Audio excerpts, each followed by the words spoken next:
Dartmoor prison, isolated from the outside world by walls of granite.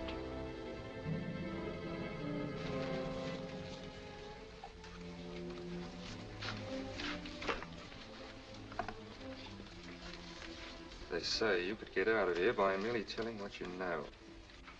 You may or may not be another Scotland Yard bloke. But I'll give you the same answer I gave the others.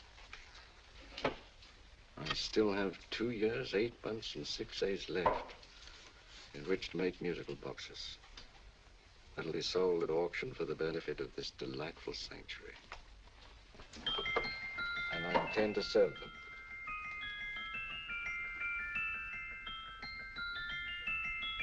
Move along. And now we come to the next object on our list, or I should say objects, because there are 3 of them. Now, ladies and gentlemen, these can be bought together or separately. Now, these beautiful little musical boxes only arrived this morning, and I didn't intend to put them on the auction block until later, but I'm going to sell them now. So, good friends, as our old pal Mark Antony used to say, lend me your ears. And what do you hear? Right. The beautiful tinkle tinkle of a musical box. What a lovely trinket. What a beautiful gift. Created and made by loving hands. A thing of beauty and utility. I was going to start with £5. It's a bargain, £5. Do I see any hands? If there's a connoisseur in the house, will go £3 for it. £2. £1. 10 shillings. Thank you, sir. Ladies and gentlemen, 10 shillings is offered for a musical box you couldn't buy anywhere in London for less than £5. It was stealing to let it go for 10 shillings, like taking milk from a baby. All right, we started for 10 shillings. 10 shillings, 10 shillings is offered, 10 shillings is offered, 10 shillings is offered. And anybody give me £1? Want to give me £1? Oh, won't someone give me £1? A pound, £1 is offered, £1 is offered, ladies and gentlemen, £1 offered is against you, sir. Will you go to £2? Will you go to £2, sir? £2, £2 is offered, £2 offered, going once, twice, third and the last call. So to the gentleman for £2. Sorry, my dear. Now, ladies and gentlemen, comes the opportunity to purchase an exact duplicate of the beautiful little musical box just bought by this gentleman for the ridiculous low price of £2. Oh, it's exactly the same. Exactly the same. Made with the same hands. You hear that? Isn't that lovely? That tinkle, tinkle, tinkle, tinkle. Sounds like Bow Bells to me, you know, little angels pulling on the ropes, eh? Who'll give me £2 for it? Who's starting with £2? Will anybody start with £2? Oh, come, ladies and gentlemen. You know, from your enthusiasm, we might all be in Scotland instead of London. Please buy it for me, Daddy. £2, certainly not. We all might be in Scotland. Besides, I don't like his manner. £1, 10 shillings. £1. £1 is ours. £1 is offered. £1 is offered. Going £1 in the advance. Going once. Going twice. The third and the last call. Sold to the lady for £1. Smart bidding, my dear. Thank you. We come to the third and last of these beautiful little musical boxes. Exactly the same. Tinkle, tinkle. Isn't that lovely? Ladies and gentlemen, I don't bring you here to gull you and swindle you. This is the exact replica of those 2 I just sold before.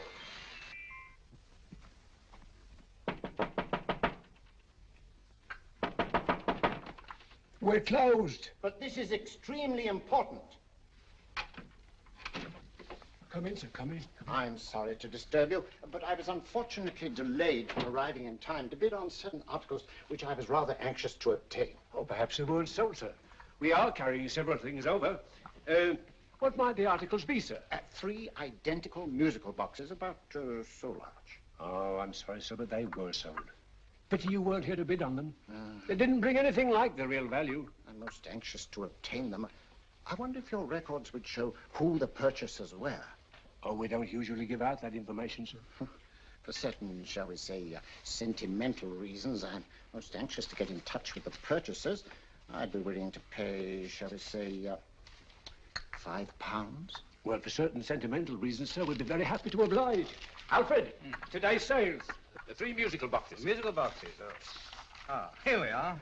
The first purchased for £2 for Mr. Julian Emery, 52 Portman Square. Write this address down, Alfred. Yes, sir. Second didn't leave any name. Oh, how unfortunate. I think she's a dealer. You see, they don't like us to know where the things are going. On account of the profits.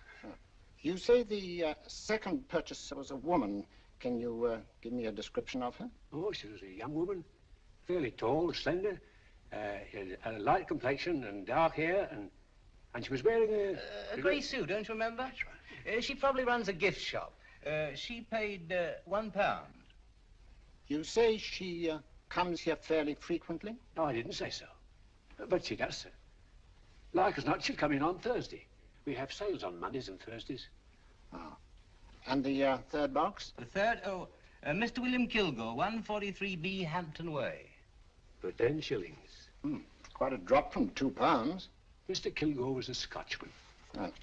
Thank you. You've been most helpful. Oh, thank you, sir.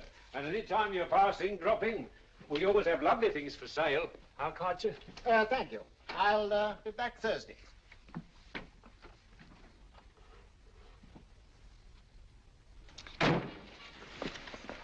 The message reached us too late. Musical boxes are being sold. Well, let's get out of here.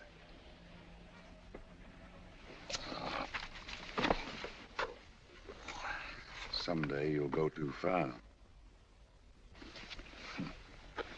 Reaching for a star, you fool. Yet a fool may touch a star, Colonel Cavanaugh, if he but reach high enough. But not possess it as you would. The musical boxes, they're being sold. What a pity for you, my dear Colonel. Is it my fault that the message reached us only an hour ago? Is it my fault that they were sold? You can't hold me responsible for that. Hope for your sake you're right.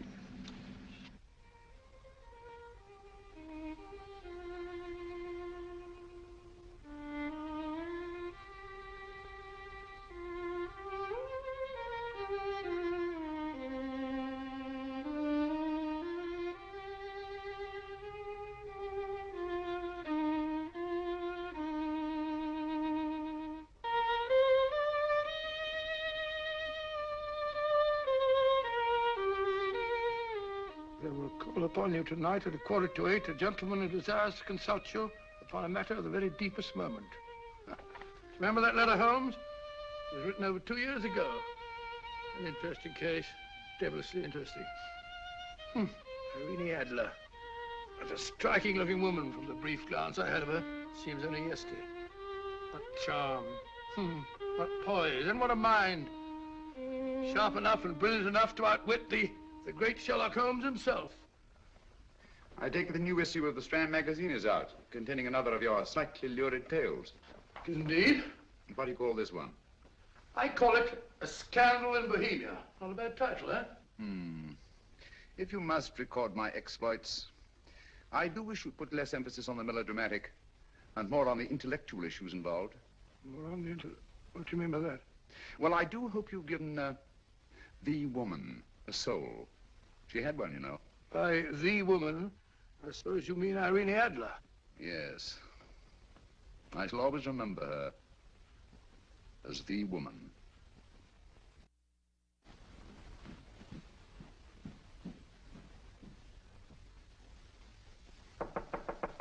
Come in. Hey, Stinky. That's it, old boy. How are you? How are you, old boy? I haven't seen you for years. I want you to meet my old friend Sherlock Holmes. Holmes, this is Stinky. In other words, Julian Emery. How do you do, Mr. Emery? Watson has often spoken of you. Oh, has he? Yes, we were at school together. It's more years ago than I care to remember, but you didn't come in here just to remind me of that. No, I just happened to be in the neighborhood and saw your lights burning, so I took the liberty of looking you up. Still writing your mystery stuff? Yes, there's a new one out this week. Good, I never miss them. Oh, good, thanks. I say that bandage makes you look very interesting. Still poking your nose into other people's business as usual? Who hit you? I haven't the foggiest notion.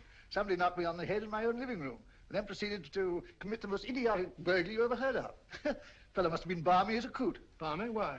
Come sit down, old boy. Hey. Would you like a cup of tea? Huh? Oh, all right. I'll go and tell Mrs. Hudson. Why do you say the robbery was idiotic, Mr. Emery? Oh, simply from the fact that with about £5,000 worth of musical boxes in my living room, the thief, who I caught in the act, made off with one that isn't even worth £5. I gather you're a collector of musical boxes. Yes, I am indeed. Some of them are very beautiful, but not the one that was stolen. The thief evidently grabbed the first thing that came to his hand when he heard me coming into the room. Still, it's rather odd, isn't it, that having disposed of you, he didn't pick up something more valuable. Was there anything unusual about the stolen box? No, nothing at all.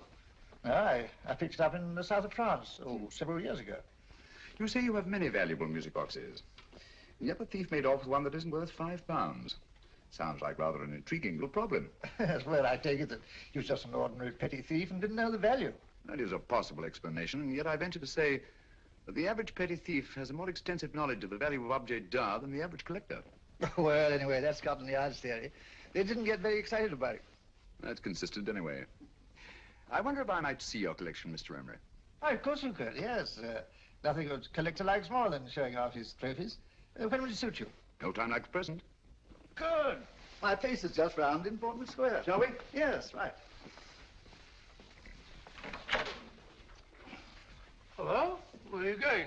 Stinky hasn't had his tea yet. Oh, I'm sorry. We're going round to my place, but I'm going to give you something better than tea.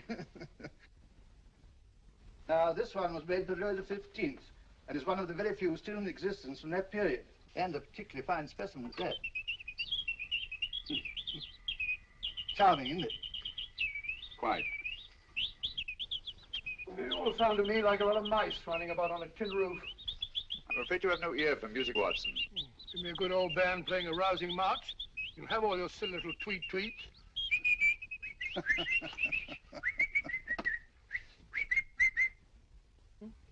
Another room. Is this me?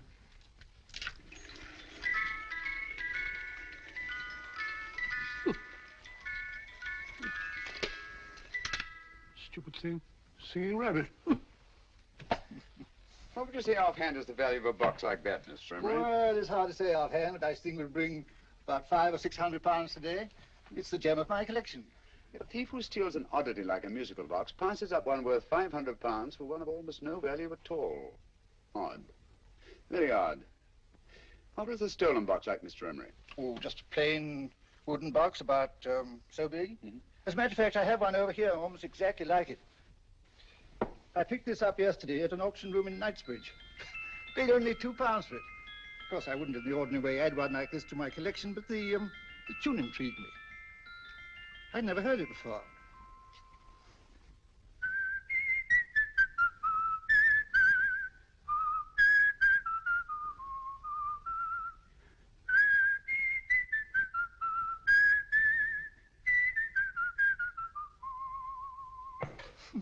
You have a remarkable ear for music, Holmes. Rather an unusual melody. Sit down, Bill.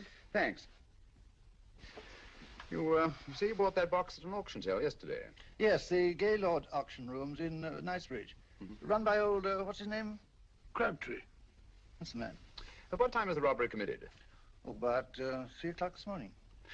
You know, Mr. Emery, that box and the robbery might well be cause and effect, especially since you say that the stolen box outwardly resembles this one a great deal. And Scotland Yard were not particularly interested, eh? Oh, yes, but I wouldn't blame him for that, especially as I told him I was quite unable to describe the thief, except, of course, for the fact that it was definitely a man. All you remember is that you came in here and someone struck you on the head. Yes, the next thing I knew, my man was trying to revive me. It might be wise for you to put that box away somewhere and lock it up. Oh, I don't think that's necessary. Besides, everything's insured.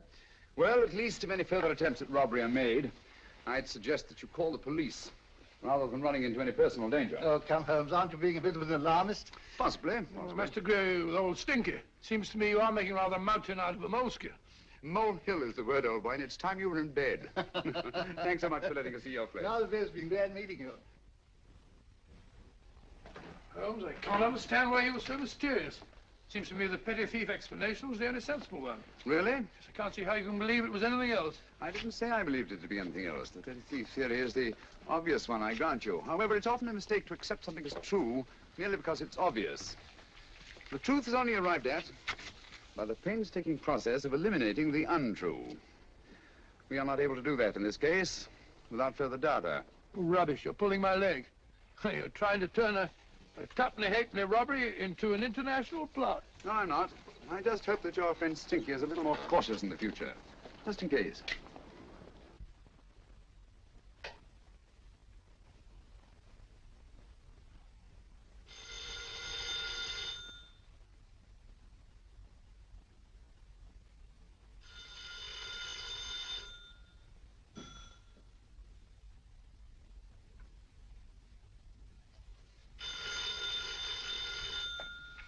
Hello? Yeah? Julian Emery here. Who?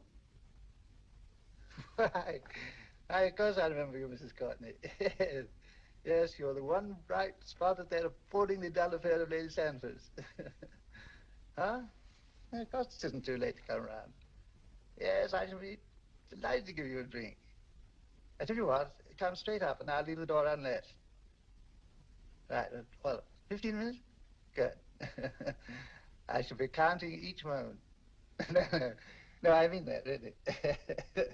Right, goodbye.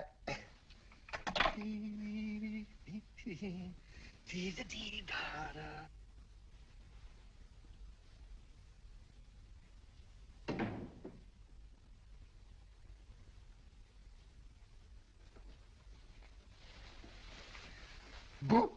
Oh, you startled me. Did I? Yes.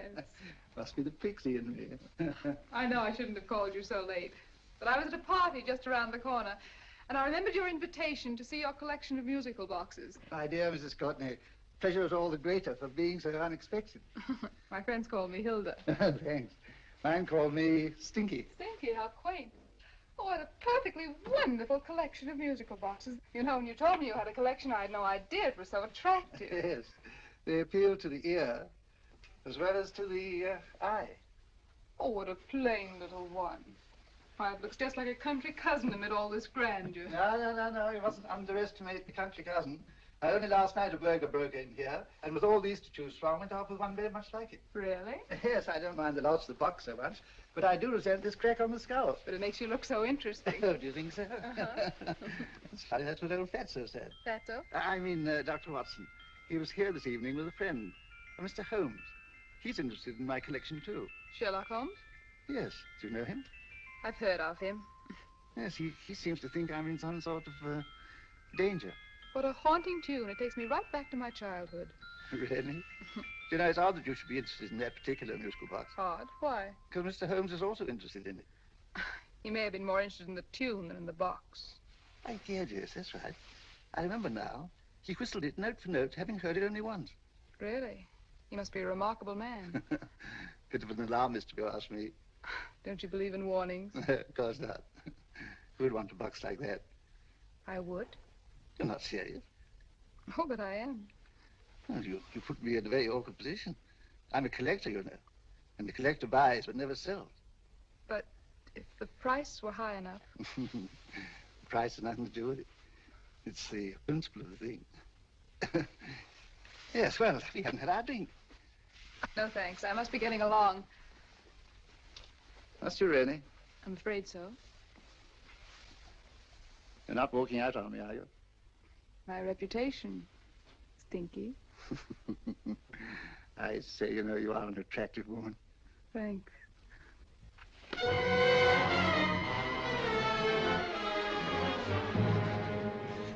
You fool. I told you to wait outside. What did you have to kill him for? All I had to do was walk out with this. He held you in his arms. Don't touch him. Don't touch anything. Now get out. I'm sorry. You're sorry. What about me? This is murder. What about Scotland Yard? What about Sherlock Holmes? Now get out!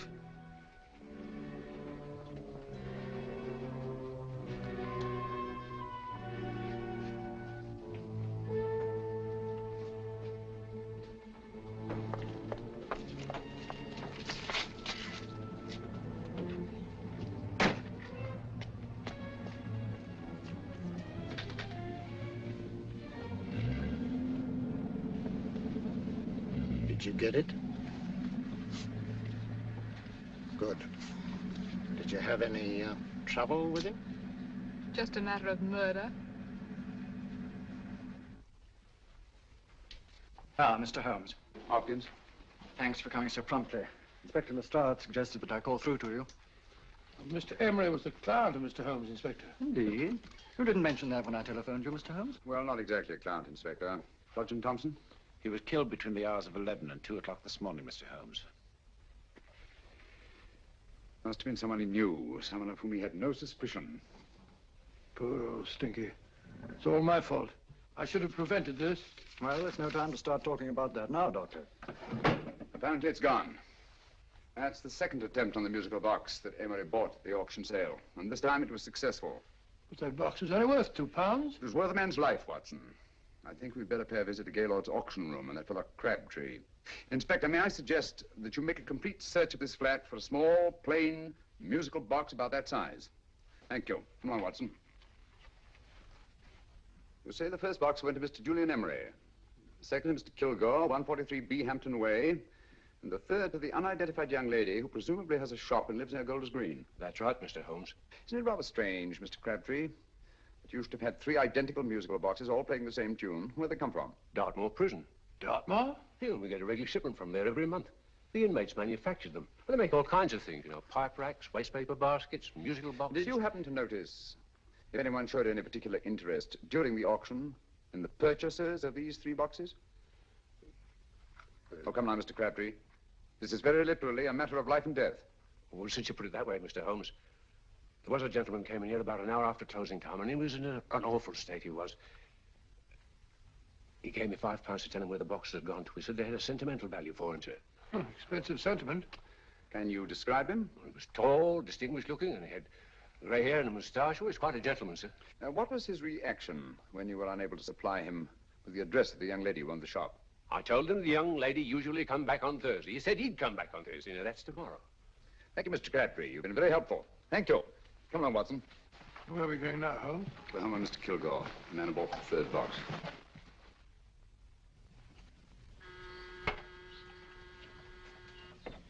But hang it all, Holmes, how do you know those other 2 musical boxes are of any importance? I don't, but I certainly have no intention of waiting until the owners are murdered to find out.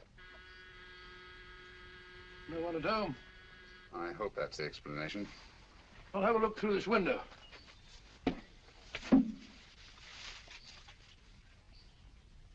Doesn't seem to be anyone there. The whole place seems deserted as far as I can see. Yes? Mr. and Mrs. Kilgore at home? No. When do you expect them? Oh, in an hour or so. There's no use you're hanging about. They don't buy nothing from peddlers. Peddlers? My good woman, this is Mr. Sherlock Holmes. Sherlock Holmes? Oh, go on. Do you mind if we come in and wait? My business is rather urgent. Well, I've got to go out and do my shopping. And I don't know if Mrs. Kilgore like any strangers nosing about. Quite all right, I assure you. Well, I've got to be off. It's a wait in the parlor. And no smoking either. Mrs. Kilgore says it smells up the house. Funny old girl, Holmes.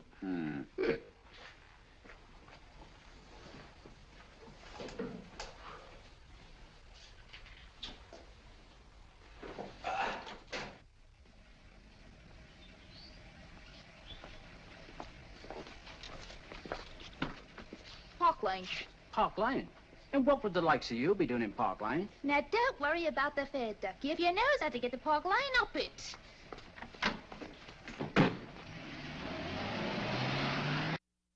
You know, Holmes, I've been thinking. There must have been something hidden in that box of old Stinky's. Stolen jewelry, possibly. What's up, Holmes? Listen. What's just some steam in the water pipes?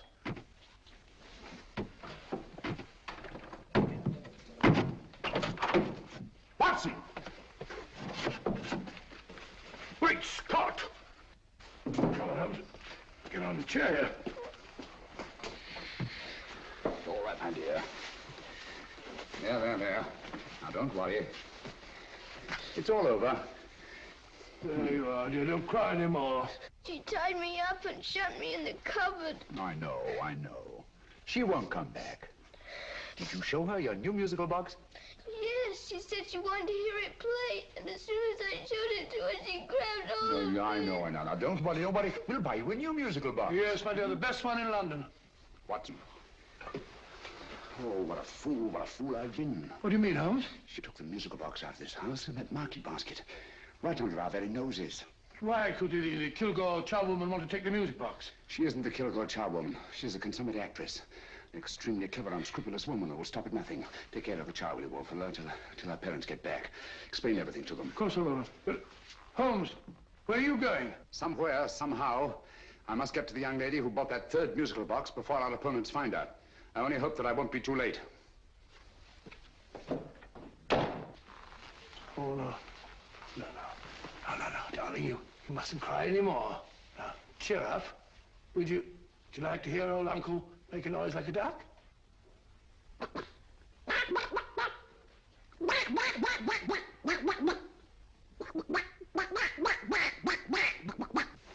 Oh, sorry.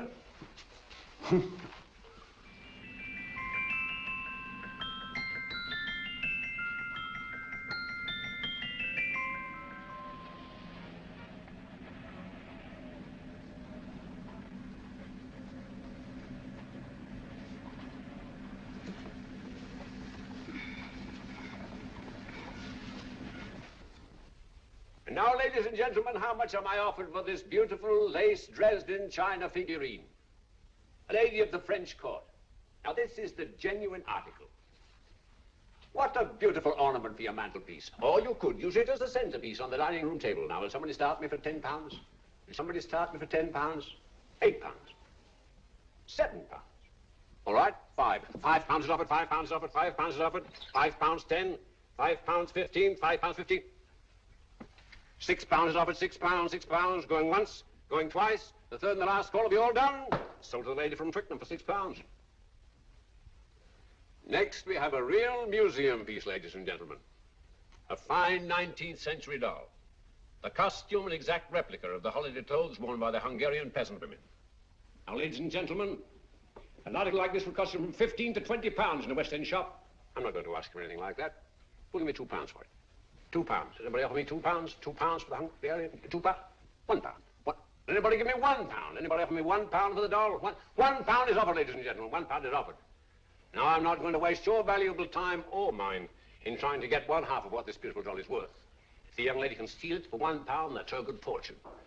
So it's going once, it's going twice, the third and last call. Any more? Sold to the young lady for £1. And now, ladies and gentlemen, may I draw your attention to something which may be a great surprise to you, worthy of any collection. The only other one like it is in the British Museum. It's a Ming vase of the 7th dynasty. This vase lay in a large collection somewhere outside Rome for over 2 centuries, I understand. It was discovered there by the noted antiquarian, Sir Andrew Coppleston. Now, some of you may remember Sir Andrew Coppleston. Besides being a noted traveller and antiquarian, he's also a gentleman rider. A girl with a parcel in her hands, that's her. Are you sure that's the girl? Well, she fits perfectly the auctioneer's description. Follow her, Hamid.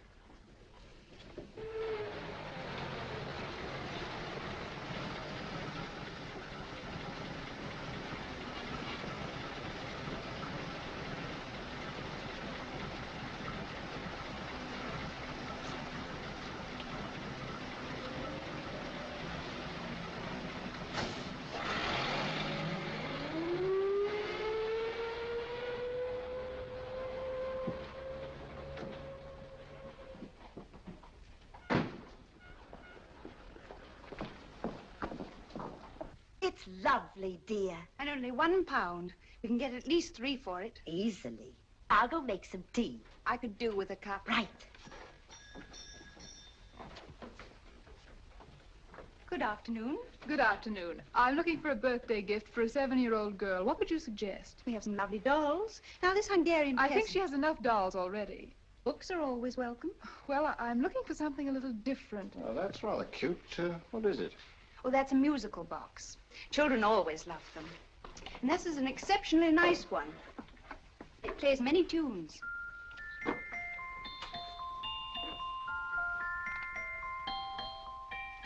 Have you any others? Yes. If you'll just step this way. I have only 2 left.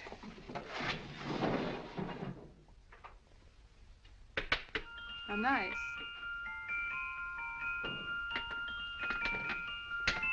Are you sure this is all you have? I'm sorry. They're rather hard to find, you know. That's our entire allotment. I did have one other, but I sold it earlier this afternoon. But it was only a plain wooden one. It wouldn't have been a very nice gift for a child. Really? Do you happen to know who the purchaser was? Why, yes. He left his card, just in case anyone should inquire for him.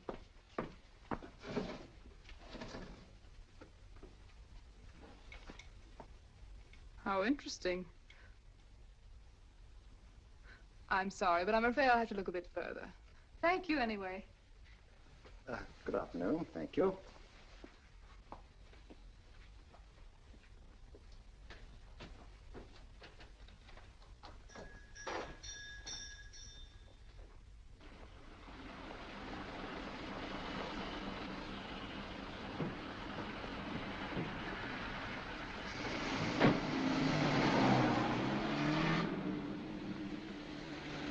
Heavy!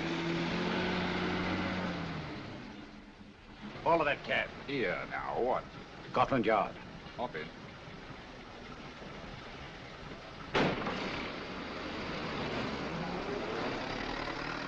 Sherlock Holmes. I might have known.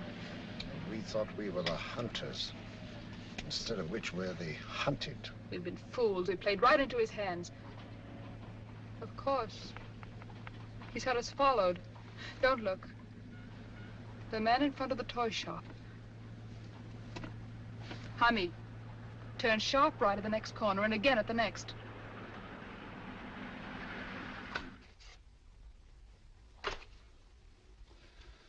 No photograph of her, Commissioner, as I expected. She's not a known criminal. But how do you expect to know if you do find her? After all, she was disguised as a charwoman. Don't worry, old fellow. If I ever see her again, I'll recognize her. Well, it won't be long till we know who they are and from where they operate. Who's covering them? Sergeant Thompson's following them, sir. They won't get away from him. He's a good man. We could have arrested them at Clifford's toy shop if we had any proof. But we know that they killed Emery. Proof, my dear fellow. We must have proof. We have x-rayed it, sir. There's nothing whatever concealed in the box. We'll have a look at the plates.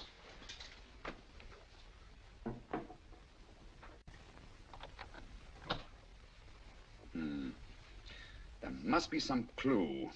And it's probably so obvious that we've all overlooked it. Seems to me we're up against a bunch of lunatics.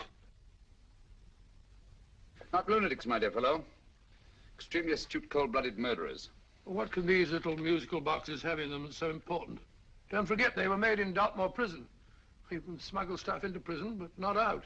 You want us to break the box apart, sir, to see if there's anything the x-ray hasn't caught? No, not yet. Do you mind if I take it? Certainly. Thanks.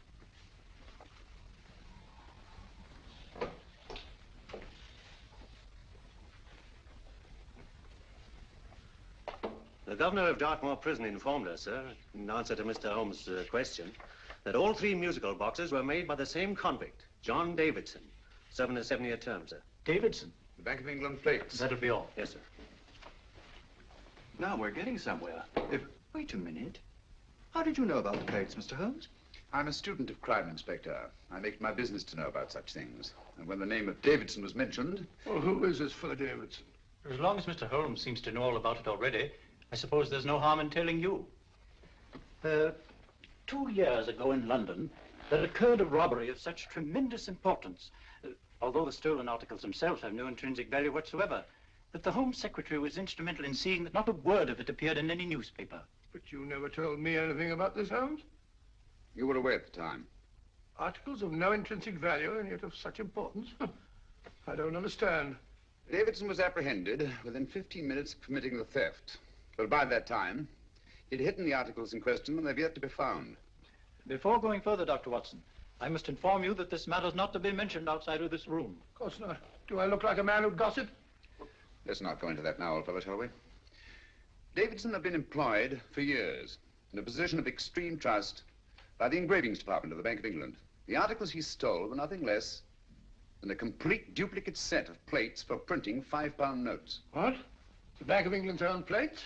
Precisely. And with those plates, a gang of crooks could flood England with £5 notes, not forged in the usual sense of the word, but notes undetectable from genuine Bank of England notes in any way whatsoever. Good heavens. Any whisper at all might have resulted in enormous damage in shaking public confidence in the Treasury. We tried everything after we arrested Davidson. Offered him a shorter sentence if he'd tell us where he'd hidden the plates. Why, we even put in Scotland Yard men with him as cellmates, but no results. Obviously, Davidson is a man of strong character and infinite patience. Yet suddenly he feels impelled to smuggle out the secret of the hiding place of the plates to his confederates. Why? I don't understand, Mr. Holmes. Well, for example, has the Bank of England made any plans to radically change the design of the £5 note so that in, say, 7 years from now, notes made from the stolen plates will be worthless? Confidentially, Mr. Holmes, such a move was discussed. But replacing all the £5 notes in circulation would be such a Herculean task that nothing's been done about it as yet. I see. Of course, there is another possible explanation. Davidson didn't have much time to find a hiding place before he was captured. He may be afraid that the plates will be accidentally discovered before he's released. Hence his anxiety to communicate their whereabouts to his confederates as soon as possible. I believe you've hit it, Mr. Holmes. I'm sure that the message is contained in this musical box. Or rather, in all 3 musical boxes, since possession of all 3 seems to be essential. Our opponents have 2/3 of the puzzle, we have 1/3. Well, what are you going to do, Holmes? Try to deduce the message from the 1/3 that we have.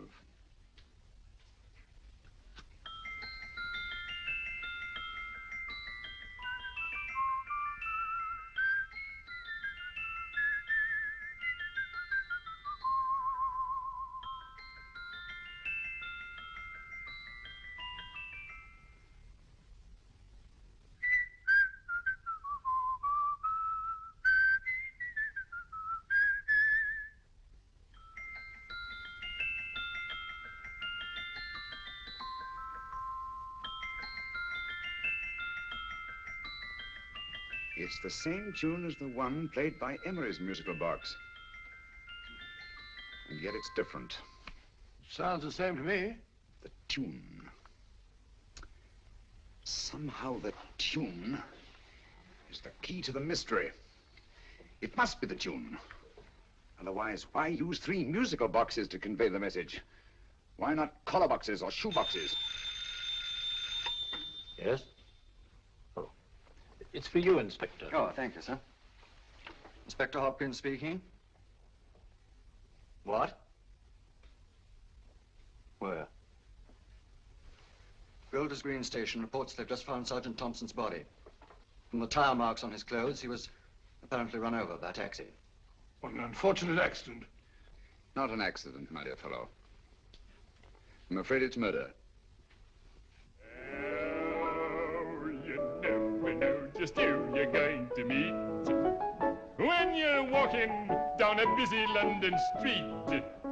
Mrs. Hawkins, Mrs. Brown, any subject of the crowd. Oh, you never know just who you're going to meet. So you better hold your topper in your hand, just in case you meet a lady on the Strand. Girls will think you're kind of sweet, and your day will be complete. Oh, you never know just who you're going to meet. Now a gentleman is judged by his appearance. Yes, a gentleman is judged by how he talks. Now he's much better off when he's acting like a toff, especially if he's taking him a walk. What on earth is this outlandish place? A rendezvous for actors. Actors? Buskers, old boy. You've seen them 1,000 times. Actors who entertain the queues, waiting outside theaters. Just who you're going to meet when you're walking down a busy London street. So you better wear your best, advertise to look your best, 'cause you never know just who you're going to meet. So you better keep your manners right in view, just in case a lady gives a how-do-you. Keep your trousers in a pleat, shine your shoes and keep them neat, 'cause you never know just who you're going to meet. Blimey. Mr. Holmes.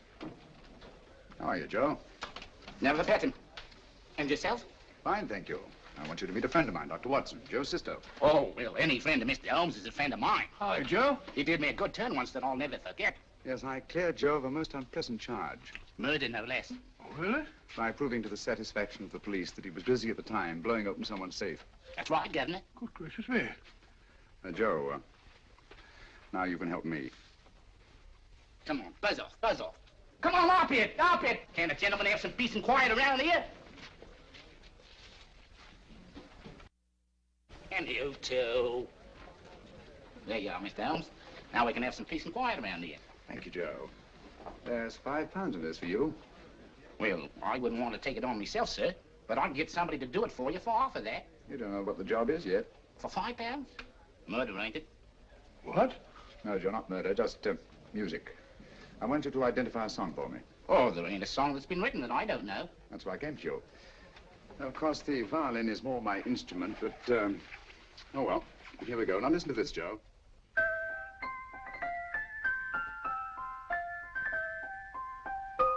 Wait a minute. You're playing that wrong. That should be E natural, not E flat. You know the song? Oh, yes. It's an old Australian song called, the Swagman. But you're playing it all wrong. That's what I hoped you'd say. Now, listen again, Joe.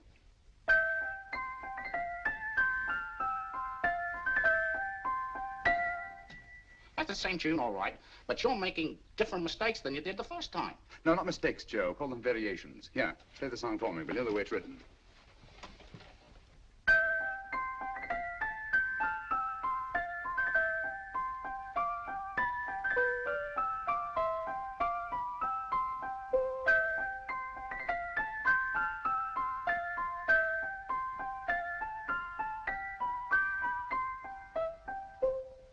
There you are. Thank you, Joe. What's it mean, Holmes? Are you on to something? Perhaps. I don't know yet. It's probably a code of some sort. Joe, could you write the song down for me, the way it was originally written? Oh, sure, Mr. Holmes. But it'll take a few minutes. Here, Mabel. Pale ale. Come on, up to it. Along with it.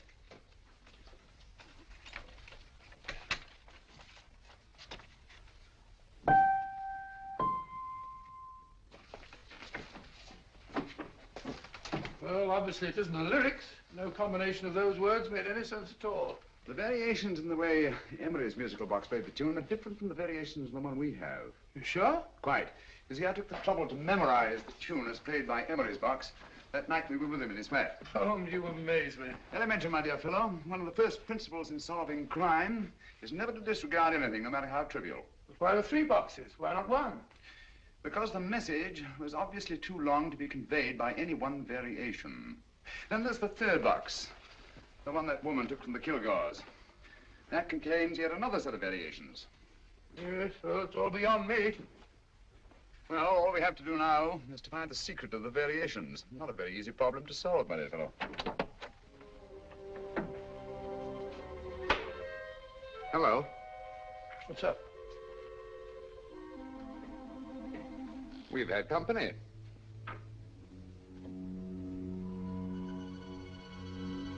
I say, this is outrageous.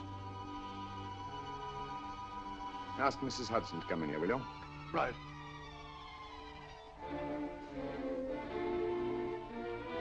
Mrs. Hudson? Yes? Oh, there you are. Will you come up here at once, please? Oh, coming, sir.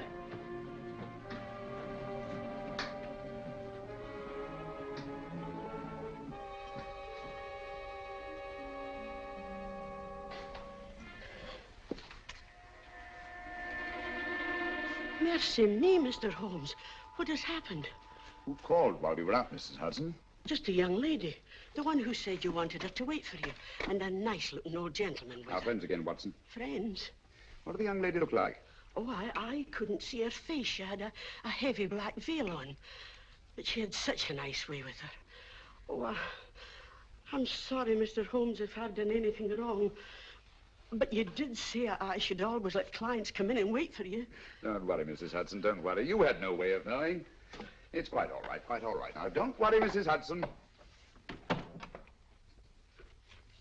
Don't worry. Where on earth's the musical box? They didn't get it. Didn't get it? Where is it? It's in your hand. Huh? In that biscuit jar. Take the biscuits off the top. Now put your hand inside, and you'll find the music box. Well done, Holmes. Well done. Amazing.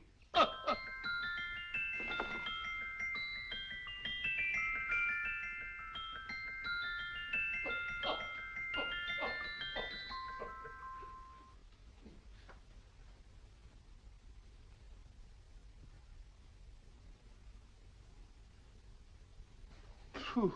Nice fresh smell. Like a pub after closing time.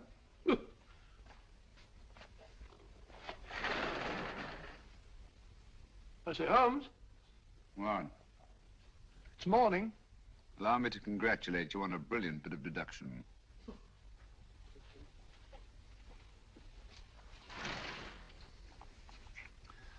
It's not a transposition, not a polygraph transposition, not a trigraph, nor any known form of decoding.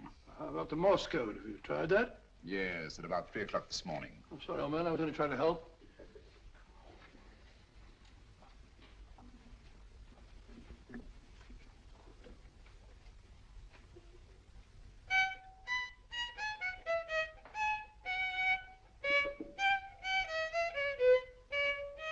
Oh, do me a favor. Not again. Must have heard that thing 1,000 times. Kept me awake all night.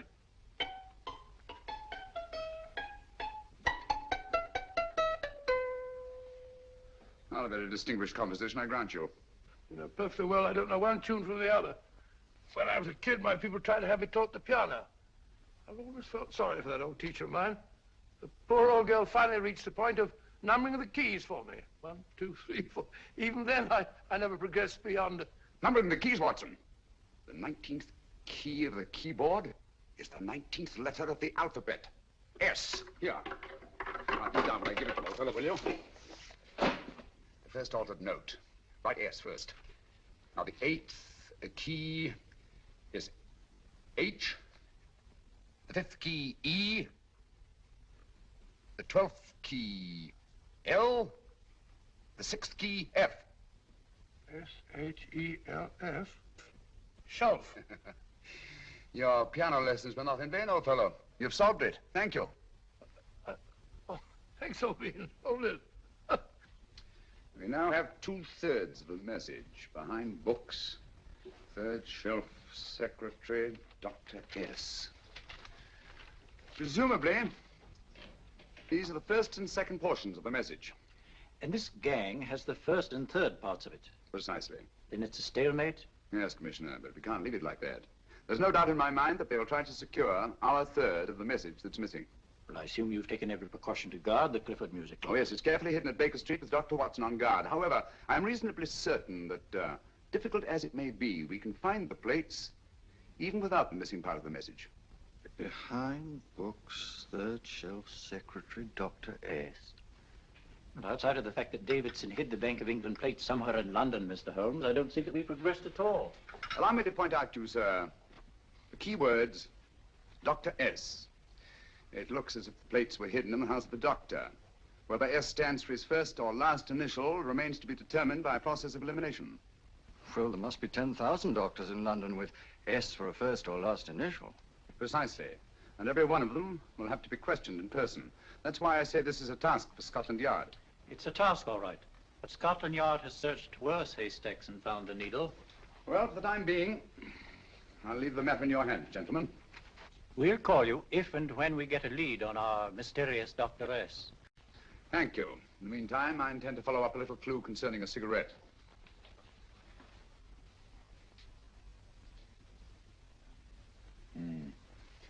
You're certain of the identification of the tobacco?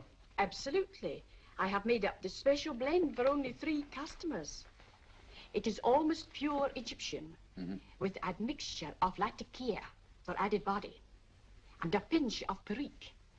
Merely a whisper, as one might say, for elusive fragrance. Yes, yes. And the 3 customers? Major Wilson in Bombay, India. Mrs. Catherine Leamington Smith in Ireland. Yes, and the 3rd? Mrs. Hilda Courtney of Park Mansions, Bryanston Square. Thank you. Thank you very much. You've been most helpful. It is a pleasure to have been of service, Mr. Holmes.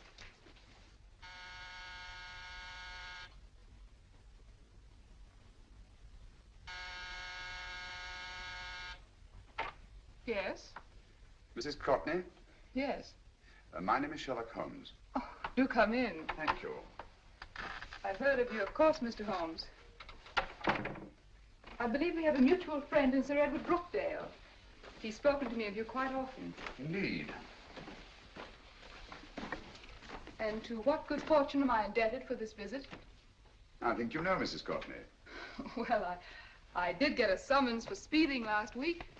But outside of that, I don't think I'm of any interest to the police. Oh, come now, Mrs. Courtney.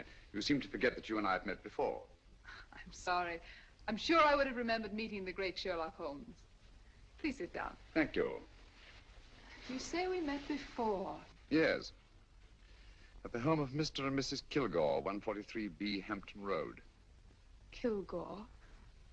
I don't think I know anyone of that name. Well, I didn't say you knew them. As a matter of fact, you called on them when they were out.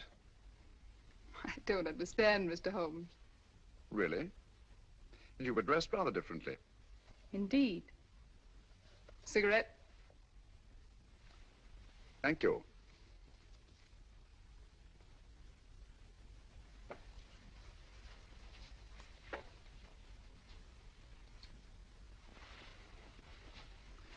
Thank you. You know, Mrs. Courtney, people generally forget, in assuming a disguise, that the shape of the ear is an almost infallible means of recognition and identification to the trained eye. Evidently, you've mistaken me for someone else. Oh, no, not at all. Though naturally, I expected your denial. But when you paid your visit to my rooms at Baker Street, you carelessly left behind another identification. They're, identical, aren't they? Yes, I must admit they are. You see, Mr. Holmes, to catch one as clever as you, I had to use a very special lure. I knew you'd be unable to resist the bait of my cigarette, having read with great interest your monograph on the ashes of 140 different varieties of tobacco. I should advise you not to move, Mr. Holmes. I must congratulate you on your ingenuity, Mrs. Courtney. It was indeed a brilliantly designed trap. Thank you, Mr. Holmes. Praise from a master is indeed gratifying. I shall always cherish the memory of your flattering words. Memory? Precisely. I'm afraid these gentlemen have a most regrettable task to perform. Unless, of course, you care to turn over the missing musical box with your pledge to take no action against us in the future. I'm afraid that will be impossible. I thought that would be your answer. Hamid! Careful! Careful. There's no need to be unnecessarily rough with our distinguished guest. You realize, Mr. Holmes, that your demise will not take place here. The corpus delicti, you know. Well, naturally. Shall we go? It's so fearfully awkward having a dead body lying about. Don't you agree, Mr. Holmes? Another dead body shouldn't weigh too heavily on your conscience, Mrs. Courtney.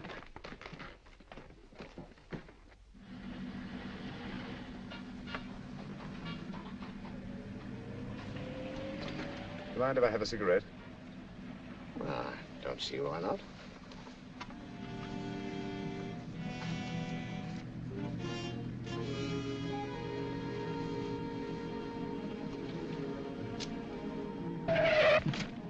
Be careful, Hamid. It's the brakes, they bind. Thank you, Colonel Cavanaugh. It's very considerate of you.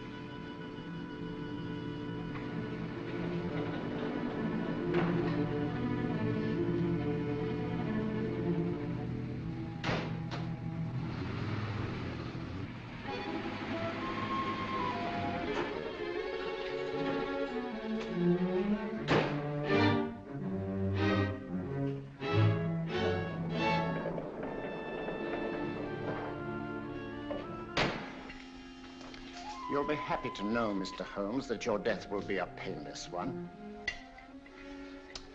Hamid, attach this to the motor of the taxi. That little attachment, my dear Mr. Holmes, contains the deadly fluid known as monosulfide. The Germans use it with gratifying results in removing their undesirables. Start the motor.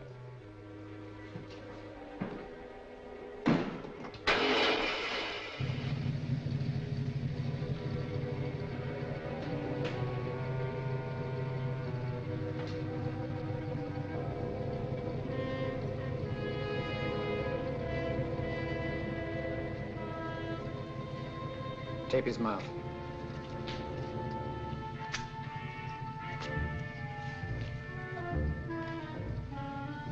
Now, Up with him, Hamid.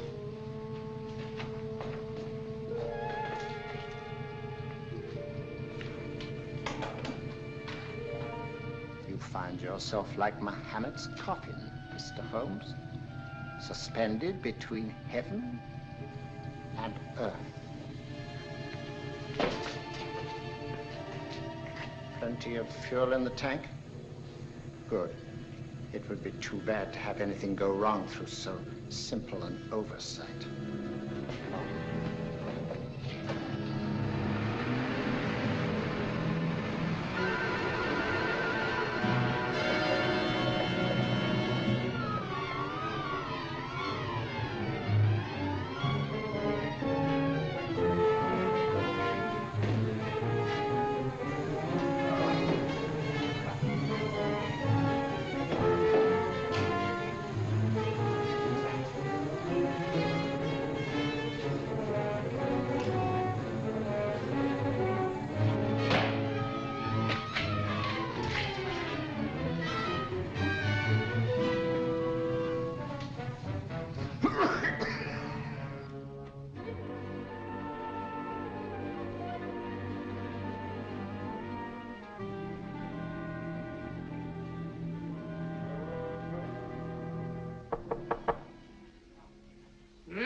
Good afternoon. Mr. Sherlock Holmes? No, I'm Dr. Watson.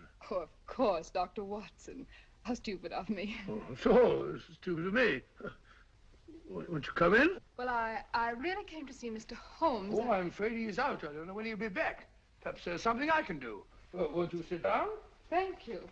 You know, Sherlock Holmes and I have been engaged on a great many cases. Oh, really? Yes, indeed. As a matter of fact, this very moment, we're involved in one of the most baffling... Oh, well, won't you tell me your trouble, and I may be able to help you. That's very kind of you, Dr. Watson. Perhaps if I wouldn't be imposing too much. Imposing? Oh, there's no imposition. No imposition at all. A pleasure, I assure you. Now, tell me all about it, Miss Williams. Mrs. Williams. I live in Surrey, Dr. Watson, and I've come up to London in sheer desperation. My only sister has disappeared, and the local police seem utterly unable to find her. Well, Holmes and I solved a case exactly like that once. Very interesting, as far as I remember. I call it the adventure of the solitary cyclist. Oh, sorry. Now I come to think of it, it wasn't so very similar. Entirely different. I don't think what I was saying. Where were we? She's only 17, Dr. Watson, and until she disappeared last Thursday, she seemed to be in the best of spirits. Possibly a romantic entanglement? Oh, no, nothing of the sort. She left no note, didn't even pack a bag, no explanation. She just started to walk to the village from our house in broad daylight and simply vanished from the face of the earth. Oh, there. Might I have a glass of water? Glass of water. I want 1 minute.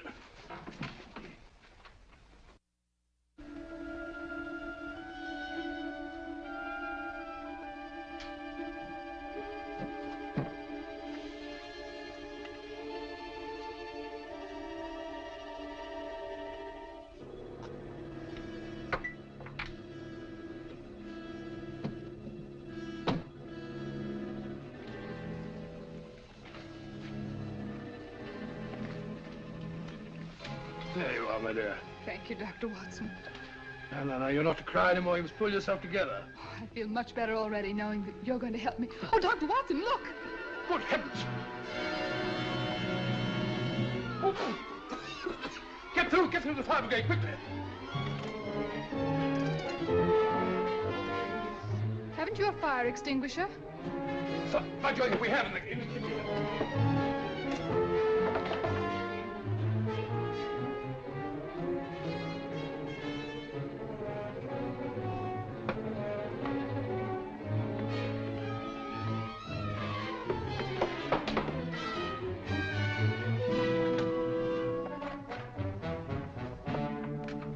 Don't you worry, Miss Williams. We'll have this thing out in no time.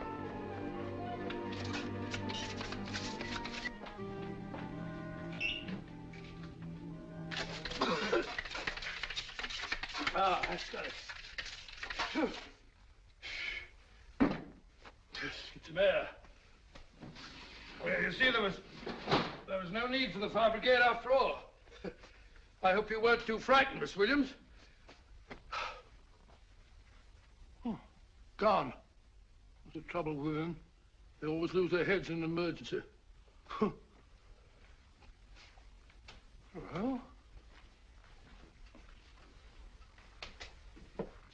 a musical box.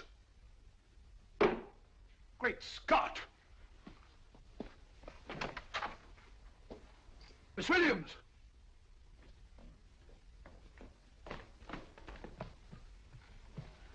Well? Good. And Holmes? By now, Mr. Holmes has no doubt exchanged his violin for a harp. Always assuming that heaven is his destination. And now that we have the missing musical box.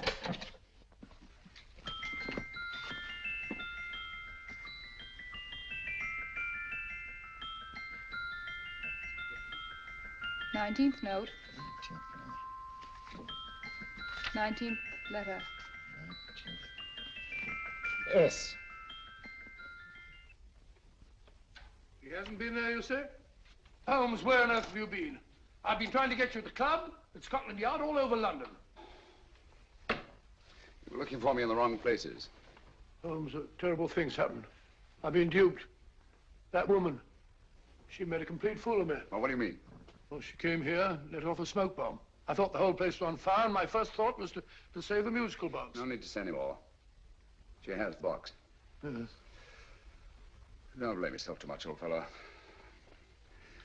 She is an extremely clever antagonist. Smoke bomb, you said? Well, you can console yourself with the thought that your charming friend is at least a reader of yours. What do you mean? If I remember correctly, you wrote about my little experiment with smoke and the cry of fire in a story you entitled A Scandal in Bohemia, which has just appeared in the Strand magazine. All right, old boy. Don't rub it in. Well, it may cheer you up to know that you made a fool of me, too. Ah, that cigarette stub was planted here for one express purpose. You're going to bandaging around this place. Bandaging? What's the matter, Holmes? You hurt? Explanations will have to wait until later. At the moment, we're faced with a problem which I fear is insurmountable. Come over here, old boy, will you? Right. Our opponents are in possession of all three parts of the code. And here are we, while the Bank of England plates pass into their possession. Cheer up, old fellow, cheer up. As Dr. Samuel Johnson once said, there's no problem the mind of man can set that the mind of man cannot solve. What's that, old fellow? I was just quoting Dr. Samuel Johnson. He said there is Thank you, Watson. Thank you. Leaving the front reception room, we come into the main hall, where Dr. Johnson was in the habit of passing through to have his meager meals in the dining room opposite, in company with his friend and biographer, James Boswell. We will now pass up the stairway, which remains in its natural wood finish, just as it was when the good doctor was here. The framed etching on the wall is believed to have been presented to Dr. Johnson by the distinguished painter, Sir Joshua Reynolds. I've been told here that picture was given in by Mrs. Thrale, and it's definitely not a Reynolds. Is that important, my dear? Oh, I'm sorry. This way, ladies and gentlemen, please, this way. Move along, children, move along. The secretary's not on this floor. Patience, Hamid. I have a feeling My that... dear Colonel, with Sherlock Holmes out of the way, what could go wrong?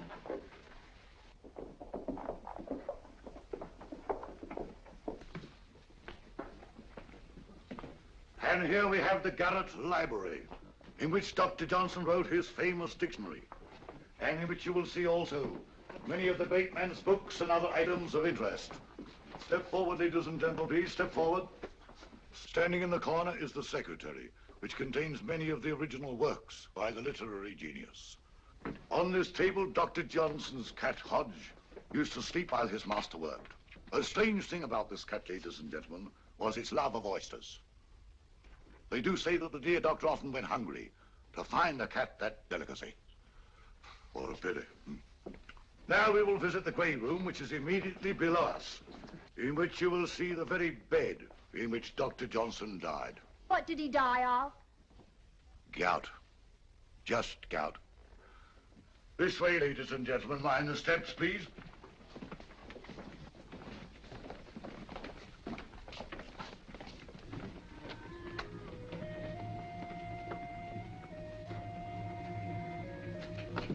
Your keys.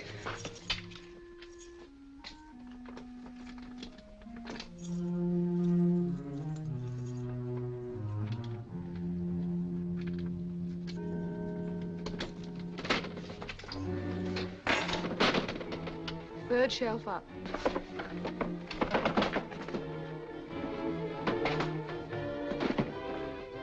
The knife.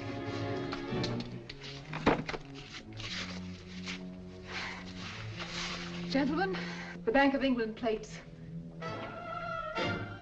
Well, Mrs. Courtney, so we meet again. No, I shouldn't do that if I were you, Colonel Cavanaugh. I must congratulate you, Mr. Holmes. You're far more clever than I thought. Thank you, Mrs. Courtney.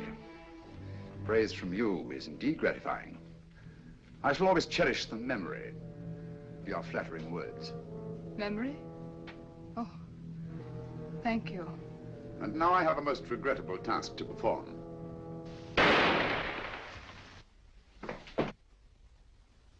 Holmes! Coming, Holmes! Holmes, you all right? Perfectly, thank you, old fellow, but I think this gentleman on the floor requires some medical attention. We must see that he looks his best, you know, when he's hanged. Take them in charge.